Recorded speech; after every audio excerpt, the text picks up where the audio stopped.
Open the glove box. Remove the damper cord from the glove box.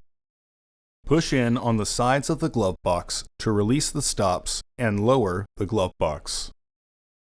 Pinch the tabs on the side of the housing to release the filter tray. Remove the old filter from the tray and insert your new filter with its airflow indicating arrow pointing down. Reinstall the filter tray. Partially close the glove box to re-engage the stops. Reinstall the damper cord.